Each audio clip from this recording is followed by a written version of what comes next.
This documentary was made with the goal of giving Americans a simple, easy to understand introduction to the work of the Italian intellectual Pasolini.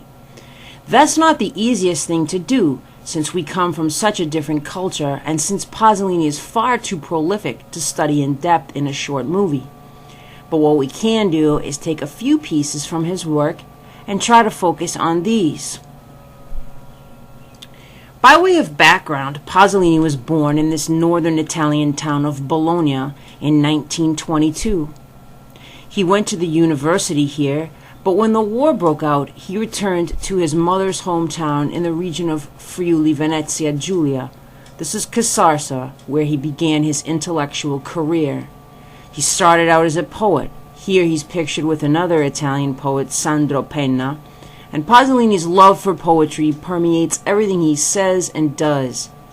When he began to make movies, he had his own particular style, which some people came to call cinema poesia.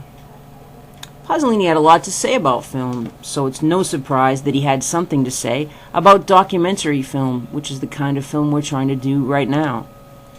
It might be a good idea if we let off this project with his own words on the subject, which are found in a documentary film itself, an interview by Philo Bregstein, and made part of Bregstein's documentary on Pasolini, Whoever Tells the Truth Will Die. In the clip, Pasolini says that 700 different individuals could make 700 different documentaries on the assassination of John F. Kennedy, and that each one of them would tell a different story. Only a detective, he says, would have a chance to sift through all that evidence and find out the truth. Pasolini obviously had a great sense of himself, both as a teacher and a communicator, and also of the kind of work he was trying to focus on. Sadly, like Kennedy, he ended up being murdered, and some people believe it was precisely because he was so devoted to the truth that he came to such a tragic end. But his awareness didn't stop with himself or his subject matter. He also thought a great deal about the sort of audience he hoped to reach. Pasolini was not your typical mass media salesman concerned with the marketing of his product to the largest number of consumers. In fact, the opposite is true, as he says. In America, though, we do have a mass culture. We're the champions of mass culture, in fact. So if we're going to consider the work of Pasolini as he would wish us to do it, we really ought to follow his advice and think about who we are as an audience. We should reflect on the background music in our minds when we hear the word Italian. Then Pasolini's own voice, which one of his friends described as like a caress of velvet, will be able to speak to us as he wishes. So, as far as the kind of Italian culture that Americans are familiar with and appreciate, where do we start? Pizza. Everybody knows about pizza, and it's probably the first picture that pops into your mind when you think of going out to eat at an Italian restaurant. Cappuccino is a close second. The Starbucks phenomenon has rampaged through the United States and almost caught up with Dunkin' Donuts. And as far as Italian music, Italians are beautiful singers, and we've gone from Sinatra and Tony Bennett to Pavarotti and his successor, Andrea Bocelli, who is really a global phenomenon. He sings all over the world, and he's known and loved.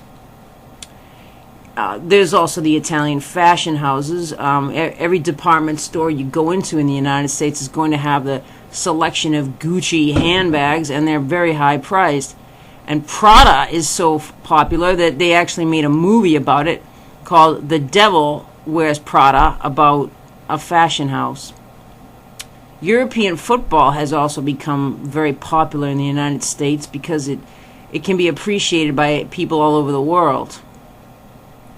And we also have our share of the Italian model variety. This is Fabio. He was a calendar pinup at one point, and we also are all familiar with Sylvester Stallone, who is the icon here of the war veteran and the boxer. Jersey Shore is a current adaptation of the way we tend to view the Italians. they're kind of macho and they like to strut around.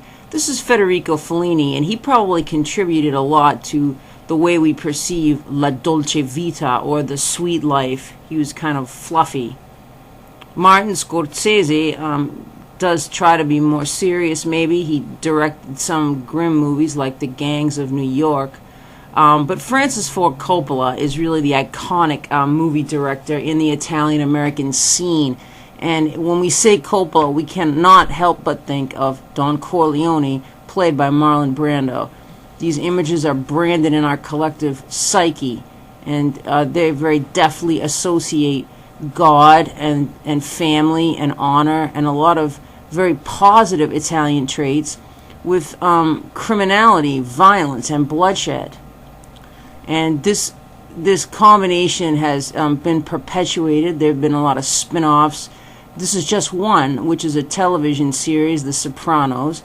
And the effect that this has on our mind is that when we see other images of Italy that have to do with religion or the family, immediately we may think, oh, that's the Italian Catholic Church, and it has to have something to do with the underworld. And we love to make fun of Schettino, the ship captain, because he was a drunken sailor who smashed up a big cruise ship. And did he think he was behind the wheel of a Ferrari Enzo?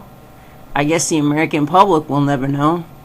But even more juicy than that, the Pope's butler, Gabriele, is rumored to have stolen certain secret documents. And this is the kind of information we get from the media. That, my friends, is our Italy. And that's what Pasolini wants us to be aware of. But how do we insert Pasolini into this pantheon?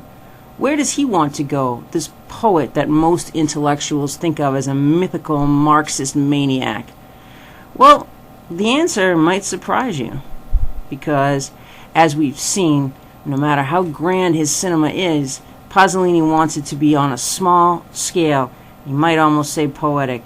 He wants to reach every single person individually, intimately, and to speak to each one of our hearts.